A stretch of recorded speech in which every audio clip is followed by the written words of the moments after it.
Un agriculteur n'aura une exploitation viable et vivable pour lui que s'il a une exploitation en équilibre. Et la biodiversité, elle nous accompagne, et elle va venir toute seule si on sait lui faire une place, tout simplement. Dans le cadre de Coribio, ce que nous proposons, c'est de faire un diagnostic du paysage et de l'exploitation. Et à partir de là, on peut conseiller d'améliorer un certain nombre de choses. En termes d'arbres, on propose d'en installer un peu plus quand il en manque. Sur le principe de fonctionnement, sur ce qui est plantation, on le raisonne sur du long terme de toute façon, puisqu'on sait qu'on va planter peut-être aujourd'hui, mais qu'on verra les effets que dans 20 ans pratiquement dans nos terres. En fait, les premières haies, c'était des haies vraiment brise-vannes. Aujourd'hui, on s'aperçoit que par l'ancienneté de ces haies, on s'aperçoit qu'on a des gains de fertilité, des comportements des cultures, des comportements du sol différents grâce à la haie, mais dont on ne se doutait pas à l'époque. Et en fait, c'est ce qui nous a amené à réfléchir et à développer ces plantations de haies. Alors oui, au pied de la haie, les plantes souffrent parce qu'il y a quelques nôtres qui a soif, mais à l'intérieur du champ, l'impact de la sécheresse est beaucoup moins visuel qu'une parcelle, qu'un grand champ tout nu.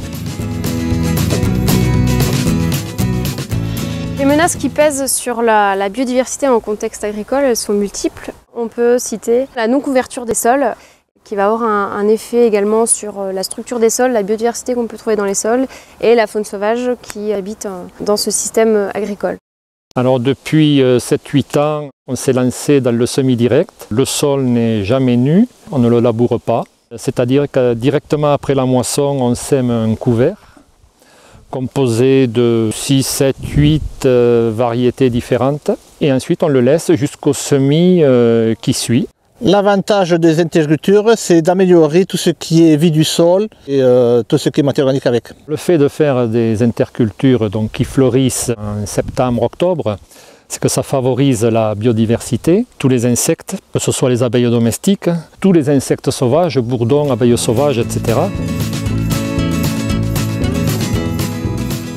Alors avec la Fédération de chasse, on a mis en place des contrats pour laisser en bord de champ pendant toute la période, qu'il soit printemps, donc avec des nichés, et même plus tard, ou des cultures, ou carrément laisser la végétation pousser. On sait que beaucoup de nids des espèces gibier se trouvent dans les premiers mètres.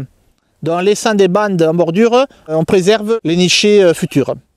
Ça permet également de favoriser la pollinisation. Donc en laissant ces plantes fleurir, on donne la nourriture à tous ces insectes.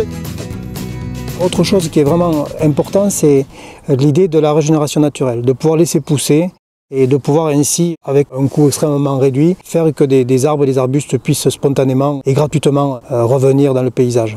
L'idée étant toujours d'essayer de recréer des mosaïques paysagères, de redonner de la complexité aux parcellaires, et puis de recréer des zones de connexion entre différents types d'habitats.